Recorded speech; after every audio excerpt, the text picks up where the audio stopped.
Hello everybody, I am Shubham Kumar. तो guys आज हम लोग पढ़ने जा रहे हैं क्लास 7 का चैप्टर 2 मोशन एंड टाइम। तो मोशन एंड टाइम, मोशन होता क्या है पहले आप लोग वो जानिए। तो मोशन होता है if an object continuously change it position with time the object is said to be in state of motion. देखो मोशन जो होता है ऑब्जेक्ट, कोई भी ऑब्जेक्ट चेंज होता है पोजीशन, कोई भी पोजीशन पे चेंज होता है कोई भी ऑब्जेक्ट, तो उसी को हम लोग मोशन कहते हैं। टाइम के बेस पे, उसी पे टाइम के रिस्पेक्ट पे अगर देखा जाए तो ये जब पोजीशन एक जगह से दूसरे जगह होता है तो उसी को हम लोग मोशन कहते हैं। तो मोशन, अगर मोशन में नहीं है कोई चीज़, जैसे कुछ भी ऑब्जेक्ट हो गया, जैसे कि हाथ कुछ भी हो गया, जैसे ये बुक हो गया, बुक अभी क्या है, ये रेस्ट में है। जैसे अभी ये हिल नहीं रहा है, एकदम स्टैचू है, तो ये क्या है, रेस्ट में है। ये बुक क्या है, रेस्ट में है। तो यही होता है मोशन और रेस्ट के बारे में बता दिया। अब हम लोग जानेंगे type of motion. Type of motion, motion का टाइप हम लोग जानेंगे।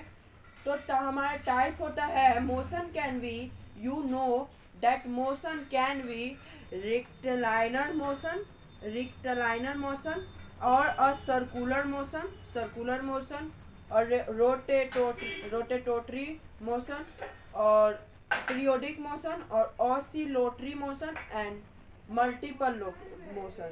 To refresh your memory let's perform a simple activity. तो चलिए जानते हैं पहले मोशन का टाइप। तो पहले दिया हुआ है स्लो एंड फास्ट मोशन। कोई चीज़ धीरे भी चलती है, कोई चीज़ स्पीड भी चलती है, कोई चीज़ डायरेक्ट स्पीड चलती है, कोई चीज़ डायरेक्ट ऐसे ऐसे आराम से आती है। तो वो अब जानेंगे कि स्लो एंड फास्ट में डिफरेंस क्या है। स्लो एंड फास्ट मोशन में कोई चीज़ बहुत धीरे चलती है, कोई चीज़ बहुत ज़्यादा ही स्पीड चलती है। तो वही जानेंगे पहले वो स्लो एंड फास्ट मोशन में। तो वो अब जानेंगे। तो सपोज कीजिए हमारा school, suppose your school is a distance of 6 kilometre. Suppose करो कि हमारा स्कूल 6 किलोमीटर डिस्टेंस में है ना।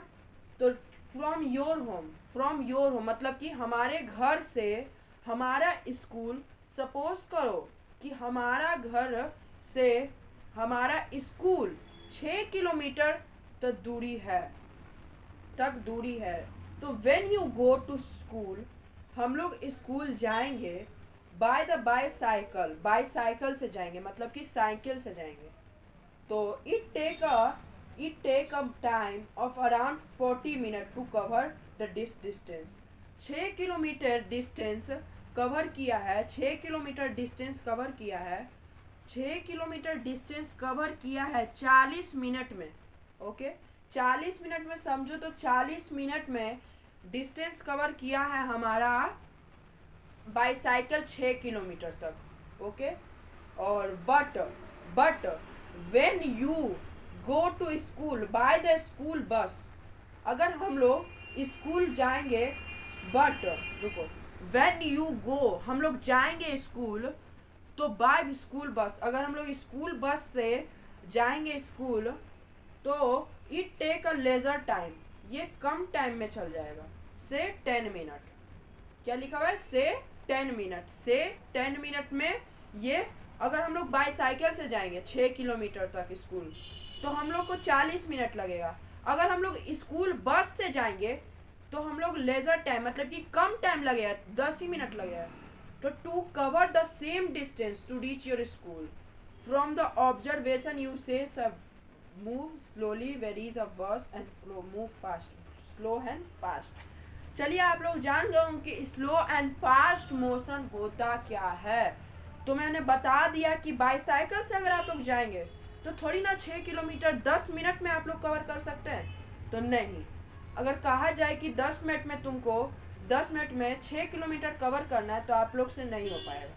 इसलिए 40 मिनट में ये कवर किया है। अगर स्कूल से जाएंगे तो वो 10 मिनट में कवर आराम से हो जाएगा। तो यही था हमारा स्लो एंड फास्ट मोशन। आप लोग को अच्छी तरह से समझ में आ ही गया होगा। तो अब हम लोग जानेंगे स्लो एंड फास्ट मोशन तो आप लोग को मैंने बता दिया, बहुत अच्छा से आप लोग समझ भी गए होंगे। तो अब हम लोग जानेंगे स्पीड के बारे में। स्पीड क्या होता है? स्पीड तो बहुत जगह सुने होंगे, स्पीड चला होगा रेस, हम बहुत स्पीड जगह जगह सुने होंगे स्पीड के बारे में। तो the distance traveller by the object, कोई भी ट्रैवल कर रहा है, कोई भी ऑब्जेक्ट ट्रैवल कर रहा है इन अ यूनिट टाइम, मतलब कि टाइम पे। यूनिट टाइम मतलब क्या होता है? टाइम। यूनिट टाइम मतलब कि टाइम, यूनिक टाइम। और is a speed is called speed. हमारा क्या है स्पीड का फॉर्म, ये डिफिनेशन क्या होता है? The distance traveller by object, कोई भी ऑब्जेक्ट डिस्टेंस ट्रेवल कर रहा है यूनिट टाइम के रिस्पेक्ट पे, टाइम के सपोज करो कि टाइम पे रिस्पेक्ट पे वो ट्रेवल कर रहा है कोई भी ऑब्जेक्ट, उसी को हम लोग स्पीड करते हैं। फिर से आप लोगों को मैं बता देता हूँ कि टाइम के रिस्पेक्ट पे कोई भी ऑब्जेक्ट टाइम के रिस्पेक्ट पे मूव कर रहा है, ट्रैवल कर रहा है, तो उसी को हम लोग स्पीड करते हैं। It's called speed of the object. अब हम लोग जान गए कि स्पीड क्या होता है। तो स्पीड का फॉर्मूला आप लोगों को मैं पहले बता देता हूँ। एक चीज़ मैंने आपको एक और बता देता हूँ स्पीड के बारे में, और अच्छा से आप लोग समझ जाएंगे। पहले हम लोग उसका फॉर्मूला जानते हैं। तो स्पीड का फॉर्मूला होता है distance travel by time taken. कोई भी ऑब्जेक्ट डिस्टेंस ट्रेवल कर रहा है टाइम के टेकन के रिस्पेक्ट पे ही होता है।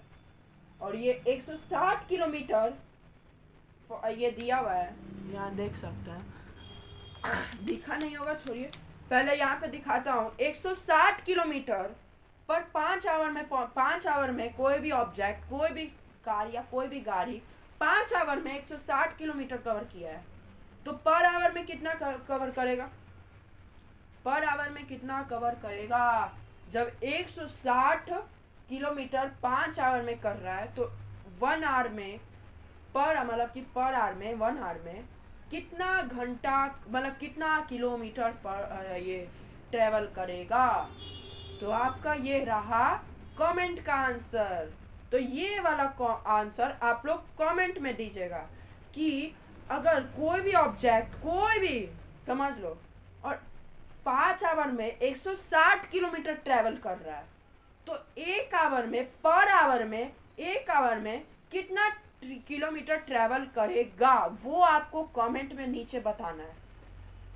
तो अब हम लोग जानेंगे कि स्पीड होता क्या है। सपोज, तो चलिए अब जानते हैं। स्पीड के बारे में तो जता दिया था, अब और अच्छा से आप लोग को बताने के लिए मैं एक एग्जांपल और लेता हूँ। तो सपोज करो कोई भी एक बस cover a distance of 160 kilometre in 5 hours. तो then the find speed on the bus.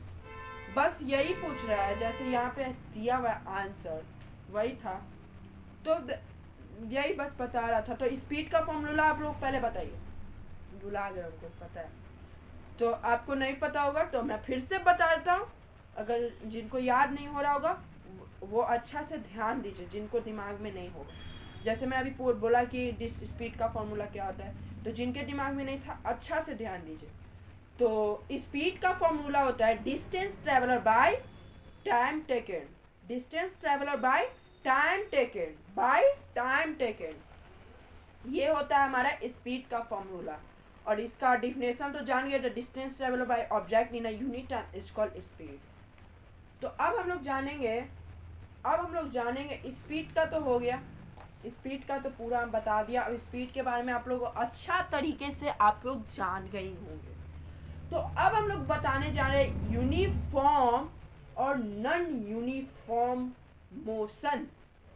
अब हम लोग क्या बताने वाले हैं आप लोग को कि यूनिफॉर्म और नॉन यूनिफॉर्म मोशन में क्या डिफरेंट है।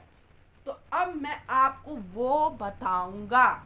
तो जल्दी से आप लोग पहले सोचिए दिमाग में कि आप लोग कभी जाने हैं पीछे वाले में कि नहीं। पहले मैं आप बता देता हूँ uniform and non uniform motion होता क्या है। तो सबसे पहले आप जानते हैं यूनिफॉर्म मोशन होता क्या है, फिर उसके बाद नॉन यूनिफॉर्म मोशन के बारे में पढ़ेंगे।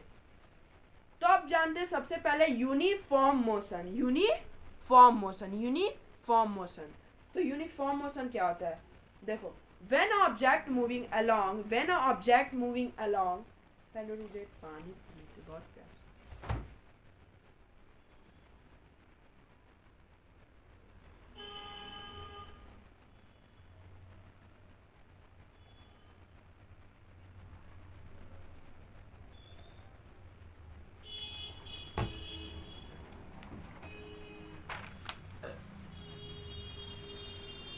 क्या बता रहा था आप लोग को? फिर से चलिए स्टार्ट करते हैं।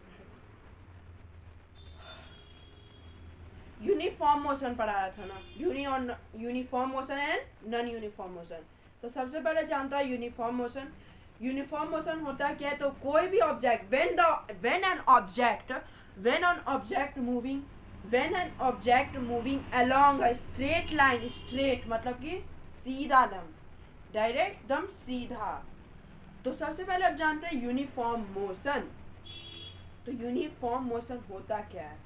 तो when an object moving along, कोई भी ऑब्जेक्ट मूव करता है अलोंग अ स्ट्रेट मतलब कि respect of straight line, path keep on covering equal distance.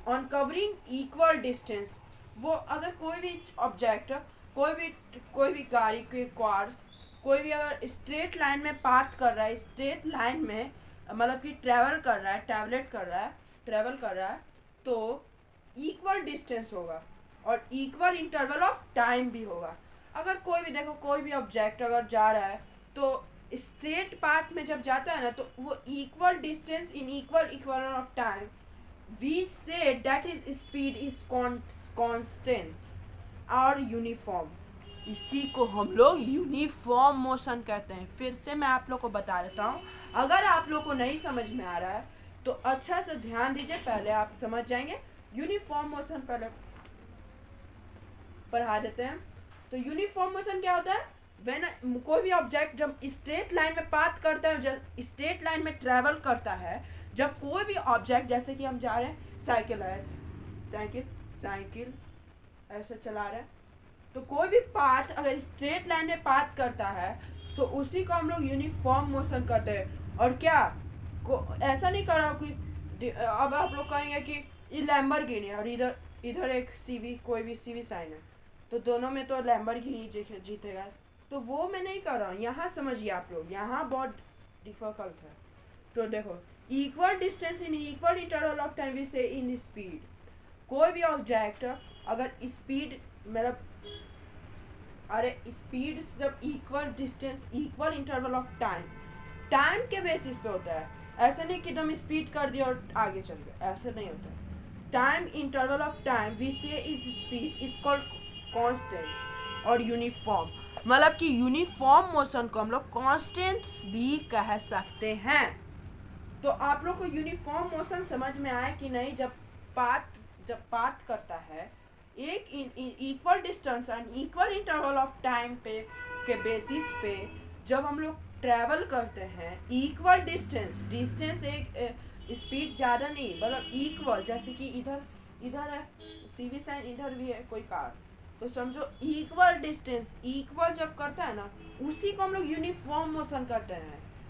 तो इतना बताने के बाद तो आप लोग को समझ ही लिए गए होंगे। फिर से मैं बता देता हूँ, आप लोग लगता है समझ नहीं गए।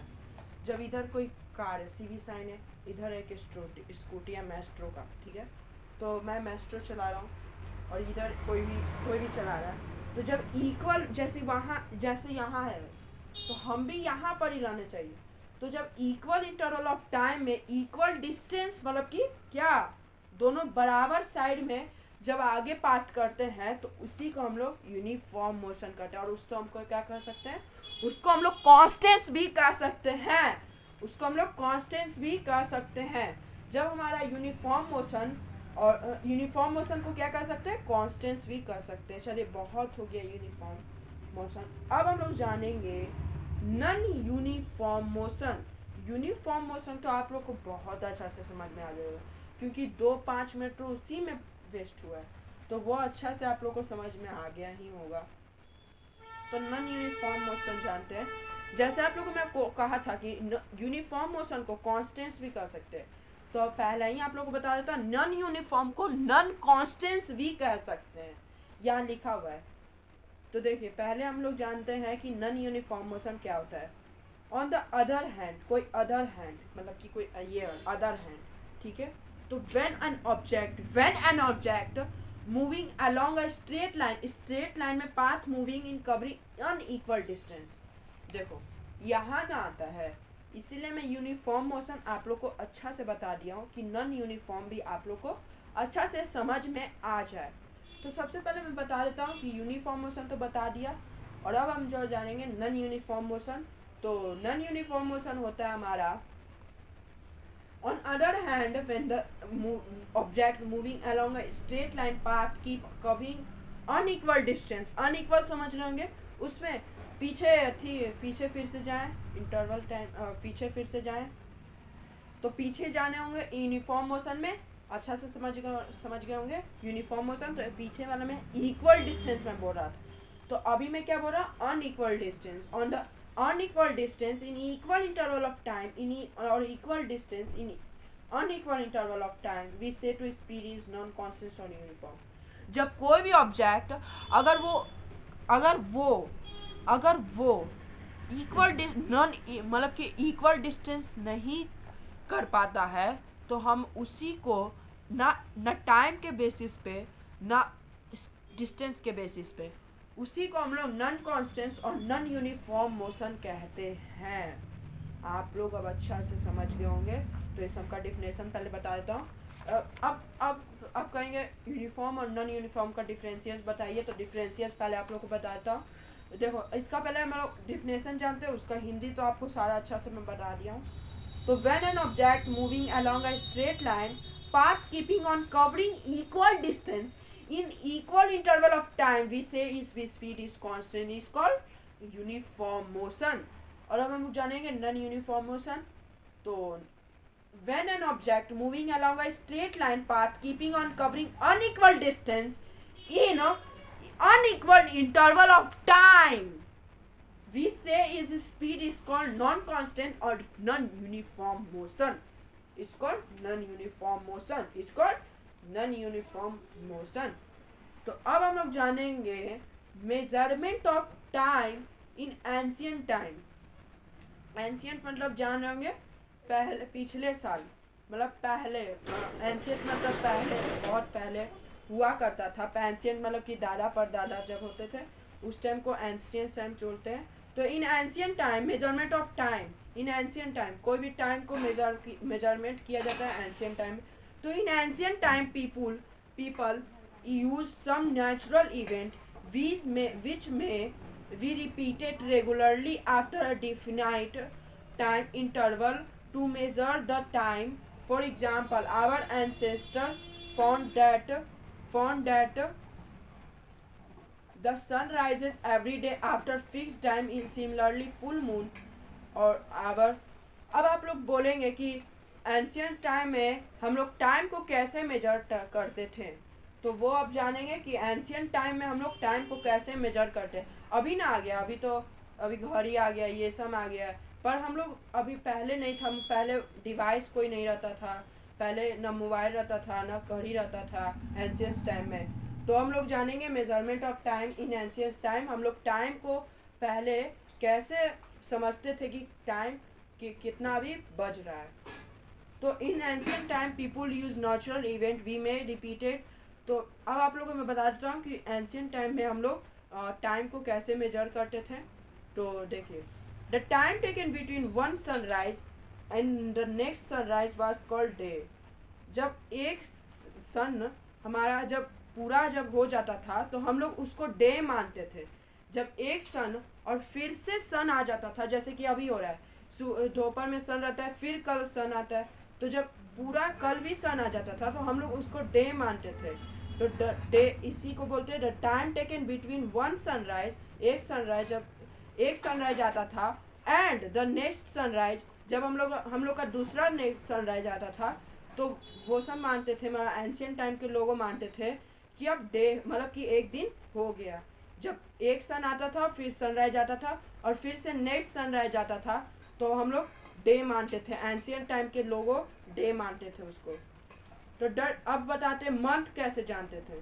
तो the time taken between one full moon, जब एक full moon to next full moon was called a month. जैसे डे था वैसी मून ये मंथ भी है।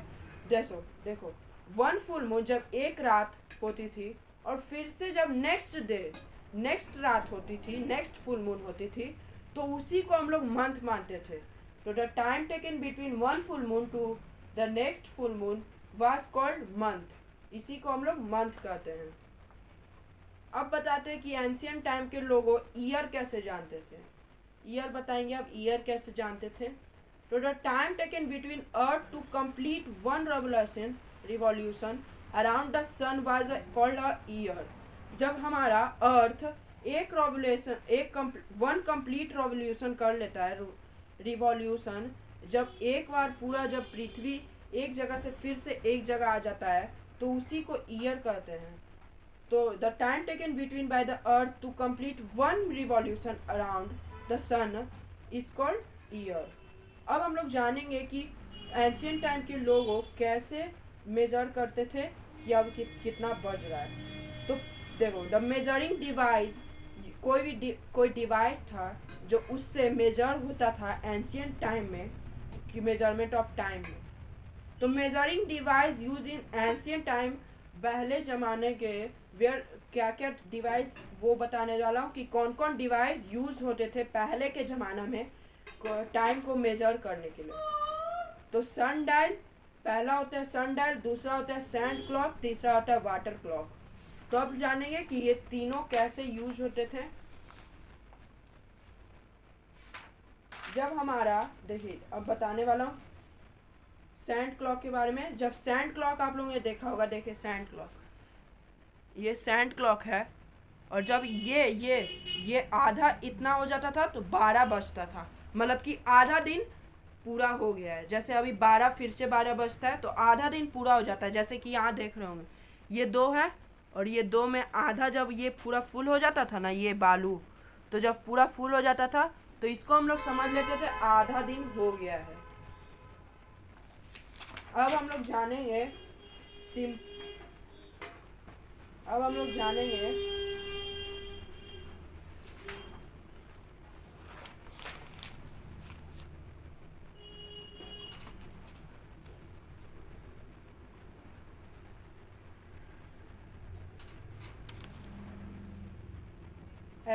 ऐसा यूनिट ऑफ टाइम। अब हम लोग जानेंगे ऐसा यूनिट ऑफ टाइम। ऐसा यूनिट ऑफ टाइम होता क्या है। तो देखो the standard unit of time measuring time ऐसा सिस्टम इज सेकेंड। कोई भी सेकेंड में डिनोट बाई सेकेंड। सेकेंड में जब डिनोट होता था ना, देखो ऐसा यूनिट मतलब क्या होता है कि सेकेंड में डिनोट होना, मतलब कि सेकेंड जो होता है ना उसी को हम लोग ऐसा यूनिट कहते हैं। ऐसा यूनिट किसको कहते हैं, जो यूनिट डोनेट कर रहा है सेकेंड को। जब ऐसा यूनिट हम लोग जब भी कहेंगे कि ऐसा यूनिट क्या होता है, तो ऐसा यूनिट हम लोग सेकेंड को कहते हैं। और ये the larger unit of time minute and hour is donated by min in hour respectively.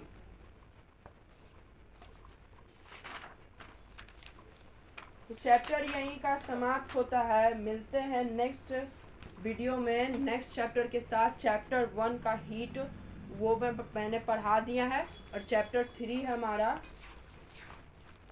Chapter 3 है electric current and it effects. Electric current and it effect पढ़ाना है, तो वो भी वीडियो आ जाएगा कल या आज में, कल बन जाएगा। 25 दिसंबर कल क्रिसमस डे है, तो क्रिसमस डे के दिन कल आ जाएगा chapter 3 electric current and in effects. तो ये था हमारा आज का मोशन एंड टाइम चैप्टर 2 का। मिलते हैं नेक्स्ट वीडियो में electric current and it effects के साथ। तब तक लाइक सही को बाय बाय, और लाइक और सब्सक्राइब कर दीजिएगा। अगर अच्छा लगा हो, पढ़ाई समझ में आया होगा, तो लाइक और सब्सक्राइब जरूर से कर दीजिएगा।